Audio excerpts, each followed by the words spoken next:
Edu Marathi चॅनलच्या व्ह्यूवर्सना सप्रेम नमस्कार। तुम्ही जर अंगणवाडी सेविका किंवा मदतनीस असाल तर हा व्हिडिओ तुमच्यासाठी अत्यंत महत्त्वाचा आणि फायद्याचा सुद्धा आहे। फायदा तो आर्थिक, करेक्ट। आर्थिक फायदा हा तुम्हाला होणार आहे। तो कशा पद्धतीने होणार आहे? तुम्हाला ॲडिशनल प्रोत्साहन भत्ता सुरू होणार आहे। तो कसा, त्या संबंधीचे निकष कसे व व्हिडिओच्या शेवटी आपण बघणार आहोत की तुम्हाला देखील ग्रॅच्युइटी मिळण्यासंदर्भातले, म्हणजे जसे सरकारी कर्मचाऱ्यांना ग्रॅच्युइटी मिळते त्या संबंधीचे, ग्रॅच्युइटी म्हणजे एक रकमी एक अमाऊंट मिळते तुम्ही सेवानिवृत्त झाल्यानंतर किंवा तुमचा अपघाती काही झालं तर त्या केसमध्ये तुम्हाला ती मिळू शकते की नाही, त्या संबंधीच्या कोणत्या हालचाली झाल्या हे आपल्याला व्हिडिओच्या शेवटी बघायचं आहे। त्यामुळे हा व्हिडिओ तुमच्या फायद्याचा असल्याने प्रत्येकाने व्हिडिओ शेवटपर्यंत बघायचा आहे। त्याचप्रमाणे अंगणवाडी संदर्भातले खूप सारे व्हिडिओ आपल्या चॅनलवर ऑलरेडी आहेत, तर नक्कीच तो जाऊन बघायचा आहे। आणि तुम्हाला हा व्हिडिओ जर पटत असेल, तुमच्या उपयोगाचा वाटत असेल, तर पटकन चॅनलला सबस्क्राईब करायचं आहे।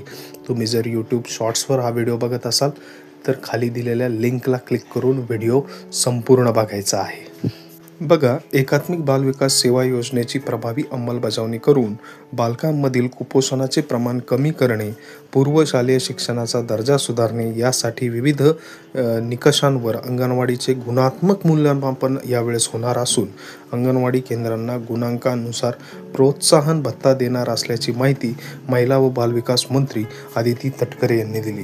बघा, आता अंगणवाड्यांचं सुद्धा मूल्यमापन होणार आहे आणि मूल्यमापनाच्या आधारे तुम्हाला प्रोत्साहन भत्ता दिला जाणार आहे।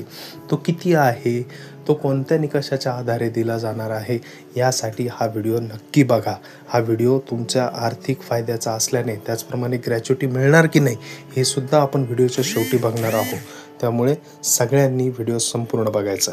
बघा, मंत्रालयात बुधवारी एकात्मिक बालविकास सेवा योजनेअंतर्गत अंगणवाडी कर्मचाऱ्यांना लागू करण्यात आलेल्या प्रोत्साहन भत्त्याच्या निकषांमध्ये सुधारणा करण्याबाबत अहिल्यादेवी पुरस्कार वितरणाबाबत बैठकीचे आयोजन करण्यात आले होते। भत्ता नेमका किती मिळणार आहे ते बघूया आपण।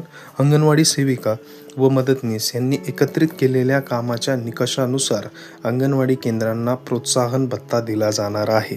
अंगणवाडी केंद्राने 10 पैकी 7 निकष पूर्ण केल्यास 1400 रुपये, 8 निकष पूर्ण केल्यास 1600 रुपये, 9 निकष पूर्ण केल्यास 1800 रुपये व जर 10 पैकी 10 निकष पूर्ण केल्यास 2000 रुपये प्रति महिना याप्रमाणे प्रोत्साहन भत्ता देण्यात येणार आहे।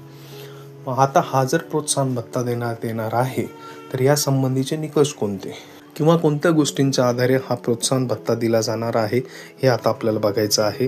त्यासाठी काही निकष ठरवण्यात आलेला आहे। तो पहिला निकष आहे घरपोच आहार, वृद्धी संनियंत्रण क्षमता, त्याचप्रमाणे 3 ते 6 वयोगटातील बालकांचे पूर्वशालेय शिक्षण, गरम व ताजा आहार, आहार आरोग्य दिवस, मुलांचे पोषण, उपचार, पुनर्वसन, स्थूल व लठ्ठ बालके यांचे प्रमाण प्रकल्पाच्या सरासरीपेक्षा कमी असणे गरजेचे आहे।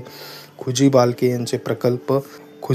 यांचे प्रमाण प्रकल्पाच्या कमी असणे अत्यंत आवश्यक आहे। यासाठीचे हे निकष देण्यात आलेले आहे।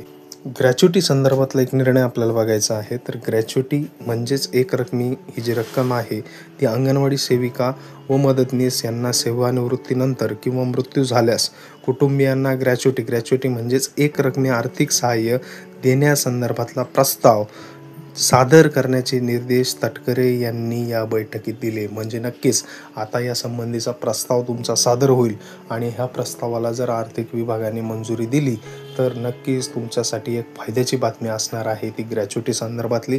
आणि नक्कीच तुम्हाला जर वाटत असेल ग्रॅच्युइटी मिळावी, आणि मला सुद्धा असं वाटतं की तुम्हाला ती ग्रॅच्युइटी मिळावी, म्हणून पटकन आता चॅनलला सबस्क्राईब करायचा आहे आणि हा व्हिडिओ जास्तीत जास्त लोकांपर्यंत शेअर करायचा आहे। धन्यवाद।